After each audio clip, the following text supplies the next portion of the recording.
Welcome student to CA foundation. Subject account कर रहे हैं। चैप्टर 4 चल रहा है हमारा, इन्वेंट्रीज पार्ट 5 है। ये लास्ट वीडियो है। आज करना है non historical cost method. Physical stock verification करेंगे एडजस्टेड सेलिंग प्राइस के साथ, और होप सो पूरा वीडियो समझ में आ रहेगा। And please do comment on the video, और प्रीवियस वीडियो आई बटन में चेक करें, डिस्क्रिप्शन में भी लिंक है। पूरा वीडियो ऑर्डर वाइज चेक करें। चैप्टर 1, 2, 3, 4 वाइज चल रहा है हमारा। प्लेलिस्ट फॉर्म में बनाया हुआ है, ऑर्डर में चेक करें, इंशाल्लाह पूरा वीडियो समझ में आएगा। तो बच्चों, इस वीडियो में हमने फिजिकल इन्वेंट्री को कंसीडर करना है।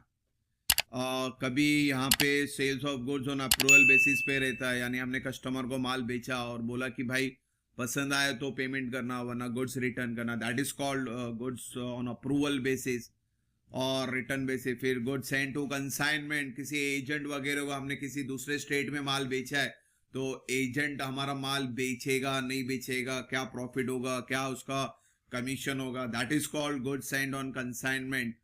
तो ये चीज को कंसिडर करके आपको ये क्वेश्चन खत्म करना है।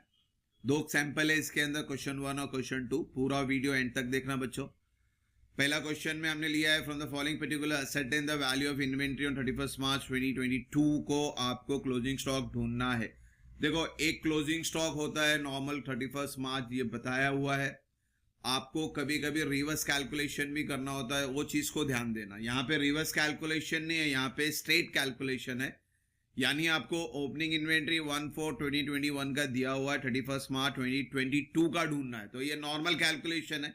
कभी कभी क्वेश्चन रिवर्स आता है। इसका सेकेंड एग्जांपल है, हमने रिवर्स लिया हुआ है, इसको ध्यान से देखना। रिवर्स का मतलब आपको 1 अप्रैल का स्टॉक ढूंढना है और आपको 15 अप्रैल का डिटेल दिया हुआ है, यानी रिवर्स 15 अप्रैल से आपको 1 अप्रैल पे आना है। तो रिवर्स कैलकुलेशन बोलते हैं, और ये नॉर्मल कैलकुलेशन है। सो ओपनिंग स्टॉक दिया हुआ है, परचेज दिया हुआ है, मैन्युफैक्चरिंग एक्सपेंस है, selling, admission, financial charge, sale. अभी देखो 3 एंट्री जो हाईलाइट की मैंने ग्रीन कलर में, बिकॉज ये आपका प्रॉफिट एंड लॉस एंट्री है। मैन्युफैक्चरिंग तक ट्रेडिंग अकाउंट में, यानी फैक्ट्री का एक्सपेंस कंसीडर करते हैं। तो आपको अगर ये दिया है, ये पीएनएल एंट्री है, this is for net profit. और हमारे सब में हमें नेट प्रॉफिट नहीं, हमें ग्रॉस प्रॉफिट तक का ही कैलकुलेशन करना होता है। तो पहली चीज यह बनना, ये तीनों चीज को इग्नोर करना। तो अपने को इन्वेंट्री, परचेज, मैन्युफैक्चरिंग, सेल्स ही करना है, यानी ट्रेडिंग अकाउंट डेबिट और ट्रेडिंग अकाउंट क्रेडिट। आपको क्रेडिट और डेबिट माइनस करेंगे, ग्रॉस प्रॉफिट मिलेगा। फिर आगे का क्लोजिंग स्टॉक पे हम जाएंगे। At the time of valuing inventory on 31 March 2021 the sum of 75,000 was written off on particular item. Written off हुआ है, ये याद रखें। ये गुड्स क्या हो गया आपका, रिटर्न ऑफ हुआ है। Which was originally purchased 50,000। आपने इसको खरीदा था कितने में, 50,000 में, और ये 17,500 रिटर्न ऑफ हुआ है। ठीक है, तो ये भी ओपनिंग स्टॉक के अंदर ही आ रहा है। 31 मार्च 2021, 1 अप्रैल 2021, यानी एक ही दिन का फर्क है। ये इसी से रिलेट करता है 142 से। तो अपन क्या करेंगे, 50 में से 17,500 माइनस करेंगे, डिफरेंस को कंसिडर करेंगे यहाँ पे। And was sold during the year for 45,000। अब ये जो डिफरेंस आया उसको भी आपने क्या कर दिया, 45,000 में सोल्ड कर दिया है। तो ये इसको सेल्स में कंसीडर करेंगे। Bearing the transaction relating to this item the gross profit earn during the year is 20% on the selling price. तो ग्रॉस प्रॉफिट भी दे दिया हमें। तो इसको किस तरह से सॉल्व करना, ध्यान से देखना। सोल्यूशन पार्ट कर रहे हैं अभी हम लोग। तो क्वेश्चन फिर से लिया यहाँ पे मैंने, सोल्यूशन स्टार्ट करते हैं। स्टेटमेंट ऑफ इन्वेंट्री करना है अपने को 31 मार्च 2022 का। तो हमेशा इन्वेंट्री ओपनिंग स्टॉक से शुरू करेंगे। फिर इसके अंदर मैंने क्या बोला था आपको, ये कंसीडर करना है। तो ये एबनॉर्मल आइटम है, ये निकालना है कि सेल्स हो रहा है। तो यहां से इसको क्या करना पड़ेगा, निकालना पड़ेगा। 50,000 का 17,500 रिटर्न ऑफ है, यानी ये एबनॉर्मल आइटम जो है वो है 32,500। ये सेल्स हुआ है, मगर बाद में सेल्स हुआ है। ड्यूरिंग द ईयर बोला उसने, सेल्स ड्यूरिंग द ईयर, यानी 1 अप्रैल को कुछ हुआ नहीं है। तो 1 अप्रैल को फिजिकल स्टॉक तो बताना ही पड़ेगा, आपको निकाल के बताना पड़ेगा। तो एक्चुअल जो स्टॉक है वो है 1,10,000। फिर आप अभी ये ट्रेडिंग अकाउंट डेबिट चालू है, ओपनिंग स्टॉक हुआ। ओपनिंग स्टॉक के बाद क्या करते हैं हम लोग, परचेज। डेबिट वाले ऐड करते हैं, तो इसे परचेज ऐड करेंगे अपना 762,500। फिर इसके बाद डेबिट में और क्या डालना था अपने को, मैन्युफैक्चरिंग एक्सपेंस, वो भी कर लेते हैं। तो अब ये पूरा कैलकुलेशन करेंगे तो अपने को ट्रेडिंग अकाउंट डेबिट का फिगर मिल गया 10,22,500। अब जाते हैं ट्रेडिंग अकाउंट क्रेडिट में। तो सबसे पहले सेल से स्टार्ट करेंगे। तो सेल एज पर बुक 12,45,000 ये लेना, और इसी सेल्स के अंदर हमने एबनॉर्मल आइटम भी बेचा है 45,000 का। एबनॉर्मल आइटम को कंसिडर करने का नहीं, अपन नॉर्मल गुड्स अच्छा गुड्स बेचते हैं, तो इसको हटा देंगे। ये सेल्स हुआ है ड्यूरिंग द ईयर और ड्यूरिंग द ईयर चल रहा है, तो इसके अंदर ये सेल्स को क्या करना पड़ेगा, आपको हटा के लिखना पड़ेगा। तो आपका जो एक्चुअल सेल्स बना वो बना 12 लाख, नॉर्मल आइटम की बात कर रहे हैं। फिर हम क्या करते हैं, ग्रॉस प्रॉफिट अगर डेबिट में आ रहा है तो डेबिट वाला हिस्सा सेल से क्या करना पड़ता है, अपने को माइनस करना पड़ता है। तो ग्रॉस प्रॉफिट तो दिया हुआ है 20%, तो सिंपली 20% 12 लाख का निकाल दो, 2 2 4 2 1 2, यानी 24, 2,40,000 आ गया आपका ये। तो आपका जो सेल्स है विदाउट प्रॉफिट इट इज 9,60,000। अब सिंपली डेबिट और क्रेडिट को क्या कर देंगे, माइनस कर देंगे। तो आपका जो स्टॉक आया 31 मार्च 22 का 62,500 विदाउट ग्रॉस प्रॉफिट। जब भी हम इन्वेंट्री लेते हैं इसको याद रखना, विदाउट ग्रॉस प्रॉफिट, यानी कॉस्ट पे लेना है, सेलिंग प्राइस पे नहीं लेना है।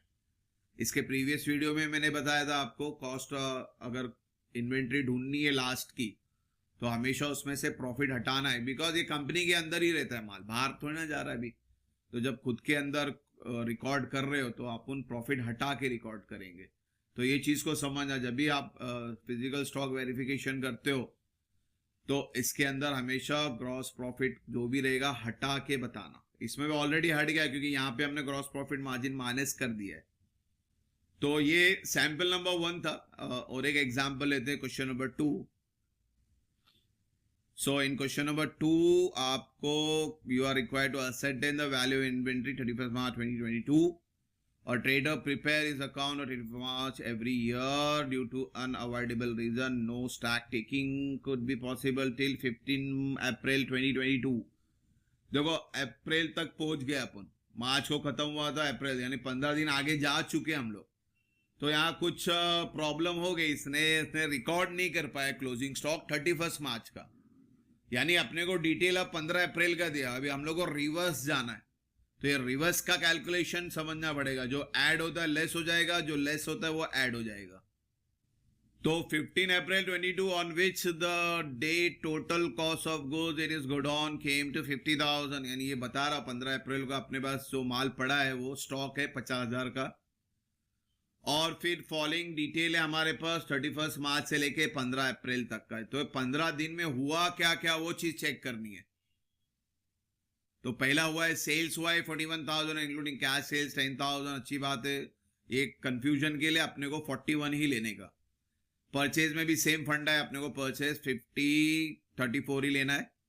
सेल्स रिटर्न, हाँ ये अपने को माइनस करना पड़ेगा सेल्स से। फिर 15 मार्च को goods on sales value 10,000 sent on sale और रिटर्न बेसिस, ये दिया है अपने ने। और period on approval being 4 week, he return 40% of the goods on 10th April, approving the rest customer was billed on 16th April, यानी 40% उसने return कर दिया। तो माल बिका कितने का, 60%। तो 10,000 का 60% ही माल सोल्ड हो रहा है, यानी 6,000 का माल सोल्ड हो रहा है। और जब भी हम माल सोल्ड करते, भले अप्रूवल पे भी हो कंसाइनमेंट पे भी हो, हम लोग प्रॉफिट ऐड करके भेजते हैं। तो जब ये हम 6,000 कैलकुलेट करेंगे इसमें से प्रॉफिट हटाएंगे, इसको याद रखना। फिर a trader had also received good stock costing 8,000 in March for sale on consignment basis. 8,000 का माल मिला है, 20% of good has been sold, 20 तक का गुड सोल्ड हुआ 31 मार्च तक, अच्छी बात है। and another 50% by 15 April. These sales are not included in above sales, यानी ये आपने इंक्लूड किया ही नहीं है। पहली बात तो ये समझो, आपका 8,000 के माल में 20% और 50% ही सोल्ड हुआ है, यानी 30% अभी भी सोल्ड नहीं हुआ है। इसको याद रखना, इसमें 30% का कैलकुलेशन है। So the next line, goods are sold by trader at a profit 20% on sales, यानी ग्रॉस प्रॉफिट का प्रॉफिट मार्जिन दे दिया है, हेडेक नहीं है अपना। तो अब सिंपली अपने को रिवर्स कैलकुलेशन करके 31 मार्च 2022 का स्टॉक ढूंढना है। तो सोल्यूशन स्टार्ट करते हैं बच्चों। Statement of inventory in trade on 31 March 22, valuation stock reverse calculation कर रहे हैं। तो 15 अप्रैल का स्टॉक है 50, वो लिखना। तो एक तरह के ये हमारे लिए क्लोजिंग स्टॉक है, हमें जाना है ओपनिंग स्टॉक पे। अब क्लोजिंग स्टॉक कहाँ लिखते हैं अपन? क्रेडिट में लिखते हैं, यानी क्रेडिट से स्टार्ट कर रहे हैं। तो क्रेडिट में क्लोजिंग स्टॉक आता है और क्या आता है बच्चों? सेल्स आता है। सेल्स ले लेते हैं, 41 नहीं लेने का, उसमें से 1000 माइनस करके बताने का। और फिर सेल्स हुआ तो प्रॉफिट लग के गया है, प्रॉफिट भी हटा के बताने का, क्योंकि अपने को वेरिफिकेशन करना है विदाउट प्रॉफिट। तो 40,000 का 20% माइनस करेंगे ग्रॉस प्रॉफिट, ये आया 8,000। तो आपका जो एक्चुअल सेल्स बनता है वो है 32,000 विदाउट प्रॉफिट। सो बच्चों नेक्स्ट एंट्री एक सेल्स हो रहे, हमने कस्टमर को बेचा था 10,000 का माल, he return 40% of the goods approving the rest, यानी आपने 60% ही बेचा है, तो अपने को 60% ही कंसिडर करने का है। तो 10,000 का 60% कितना आया बच्चों? 6,000। अब 6,000 में से अपने को सिर्फ 80% लेना इनडायरेक्टली, यानी ग्रॉस प्रॉफिट 20% हटा के लेना अपने को। अगर चाहो तो माइनस करके बताओ या डायरेक्टली 80% ही कंसीडर करो। ये ग्रॉस प्रॉफिट का परसेंटेज हटा के, तो 6,000 का 80% आ गया 4,800। ये वापस बोला, इसमें प्रॉफिट हटा के बता रहे, तो आपका टोटल क्रेडिट हो गया 86,800। अब जाते हैं डेबिट साइड। तो डेबिट साइड में तो सबसे पहले परचेज ले लेते हैं, माइनस करना है, ये भी याद रखें। डेबिट साइड में एक एंट्री और है अपना, ये अब कंसाइनमेंट वाला। यहाँ पे वर्ड याद रखना, रिसीव्ड गुड्स, यानी एक तरह का ये परचेज, ये गुड्स आ रहा है, डेबिट व्हाट कम्स इन। और मैंने क्या बोला था? 50, 60, 70% निकल गया, 30% है। 8,000 का 30% ही लेना है अपने को, क्योंकि आपने 50, 60, 70 का माल बेच दिया, हटा दिया। तो अपने पास अभी भी कितना होल्ड पे है?